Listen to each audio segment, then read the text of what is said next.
Dunia itu laknat. Kata Nabi SAW, inna dunya mal'unah. Sesungguhnya dunia itu terlaknat, kata Nabi. Wa mal'unun ma fiha, dan terlaknat pula apa yang ada di dalamnya. Berarti apa yang ada di dalamnya? Ya tadi itu, ya wanita, ya anak-anak, ya kendaraan, ya harta, ya sawah ladang, ya hewan ternak. Semua yang ada di dunia ini laknat. Illa, kecuali ada 4 hal yang tidak terlaknat. Ini yang terakhir ya. Apa 4 perkara dunia yang tidak terlaknat ini? 1, kecuali yang pertama zikrullah, mengingat Allah, zikir kepada Allah. Jadi kalau kita pengen tidak menjadi laknat sebagai manusia, hendaklah sebagai manusia kita senantiasa zikrullah, mengingat Allah. Mengingat Allah di sini apa? Bil lisan, ya, bil qalbi, bil jawarih. Dengan lisan kita zikir. Nabi menganjurkan kita senantiasa apa? Yakni apa? La yazalu lisanaka rabban bidzikrillah. Hendaklah senantiasa lisanmu, lidahmu itu basah dengan apa? Zikir. Jadi zikir dengan lisan, dengan hati, dengan amal perbuatan apa? Mengingat akan hukum-hukumnya, syariatnya, undang-undangnya. Ini pertama, kalau pengen jadi nggak laknat, hendaklah mengingat Allah. Itu kalau manusia. Kalau rumah supaya nggak laknat, bagaimana? Kalau kita kaitkan dengan zikrullah, bagaimana supaya rumah kita tidak terlaknat? Tidaklah rumah itu dihidupkan kecuali dihidupkan untuk agama Allah. Di sana dibacakan Al-Quran, di sana dipakai untuk sholat fardu bagi wanita atau bagi laki yang udzur, dan sholat sunnah bagi laki dan perempuan. Maka rumah itu berarti tidak laknat. Kenapa? Rumah yang zikrullah. HP ini jadi terlaknat nggak? Terlaknat. Makanya isinya apa?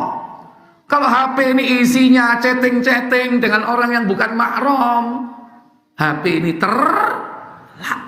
Apa menek koleksi gambar-gambar apa? Film-film apa? Terlaknat. Maka jadikan HP kita ini tidak terlaknat. Bagaimana tadi yang tidak terlaknat? Zikrullah. Bagaimana HP yang zikrullah itu? Halo? Ya, diupayakan HP ini sebagai pengingat Allah. Ngilingno wayahe salat, alarm, atau jadwal waktu salat. Ya, ngeser apa? Kajian. Ojo tukaran ghibah nang jero HP, ya kan, ngerasani wong. Itu laknat. Semua laknat kecuali apa? Yang dipakai untuk zikrullah. 1, zikrullah. Yang kedua, kembali ke Tirmidzi 2322. Wa ma walahu, yang tidak terlaknat dalam kehidupan ini yaitu melakukan perbuatan yang diridhoi oleh Allah. Carilah ridho Allah melalui ridho suami, wahai para istri. Carilah ridho Allah melalui ridho orang tua, wahai para anak. Dan laksanakan perintah-perintahnya, mudah-mudahan Allah meridhoinya. Ya, caranya dengan melaksanakan perintah dan meninggalkan larangan. Fa insyaallah Allah akan meridhoi. Maka orang seperti ini yang tidak terlaknat. Yang ketiga, orang yang pandai. Al-alimu. Siapa? Orang yang berilmu, orang yang alim. Siapa mereka? Para ulama. Tapi ulama rabbani. Karena ulama rabbani adalah al-ulama'u warasatul anbiya. Ulama itu pewarisnya nabi, orang yang berilmu. Makanya kita harus cari para ulama untuk menuntut ilmu. Kalau ustadz ulama, oh aduh, saya bukan ulama, saya ini mubalik, cuman menyampaikan. Kalau ulama itu ibaratnya apa? Chef itu apa? Sing ngeracik makanan. Makanya karya-karyanya banyak nggak? Ibnu Hajar Al-Asqalani, Fathul Bari, Ibnu Hajar banyak, ya kan? Kemudian lagi Imam An-Nawawi yang sering dipelajari, Riyadhus Shalihin, ya kan? Itu karya para ulama. Ibarat itu apa? Makanan. Lah ustadz itu cuman menyajikan. Ibarat apa? Pelayan. Saya ini pelayan, menyajikan karyanya ulama. Ibarat apa? Panganan wis mateng, ayo rek iki rek ono panganan enak apa? Riyadhus Shalihin. Iki lho ono panganan enak Arba'in Nawawi, ya kan? Iki lho ono enak Subulus Salam.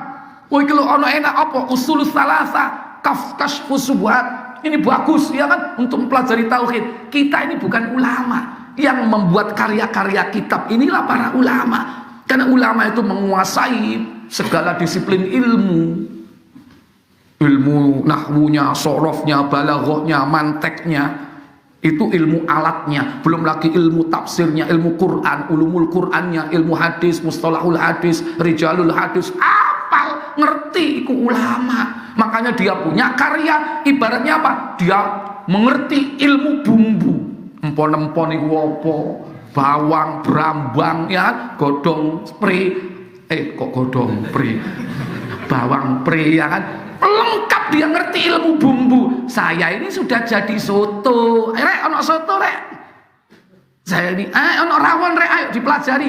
Iki apa rawon iki? Nek delok dagingnya gede-gede, iki rawon gajah iki ketok aneh, ya kan? Nah dipelajari, ya kan? Jadi para asatid yang di tempat sini ini adalah apa? Pelayan. Mereka para ulama yang sudah jelas karya-karyanya itu, yang itu disajikan. Nah, orang yang disebut al-alim itu adalah para ulama. Itulah yang hidupnya tidak terlaknat.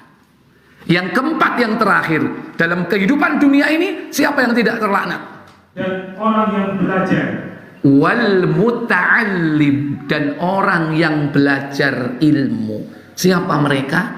Antum semua yang ada di sini, termasuk orang yang tidak terlaknat, karena tergolong siapa? Al-muta'allim, para tulab, para pelajar yang mempelajari ilmu syar'i, itulah yang tidak terlaknat. Makanya hadirlah di majelis-majelis ilmu supaya tidak terlaknat. Jangan bosan menuntut ilmu meskipun ustadznya wah bolak-balik iku menek, bolak-balik iku menek. Kon iku murojaah, wong di murojaah kadang gak diamalno, kadang wis lali. Makanya kalau ngaji itu jangan wah ustadz iki wis tahu aku iki wis mau gak ngaji. Kenapa? 10 tahun yang lalu sudah saya dapat materi ini. Itu sombong itu, ya kan?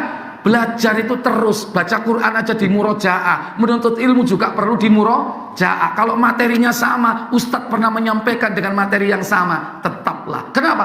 Bisa jadi satu, orang itu faham ketika pertemuan kesekian. Aku jadi ngaji wis 10 tahun, tapi gak faham biyen sing disampaikan. Saiki aku baru ngerti ki maksudnya.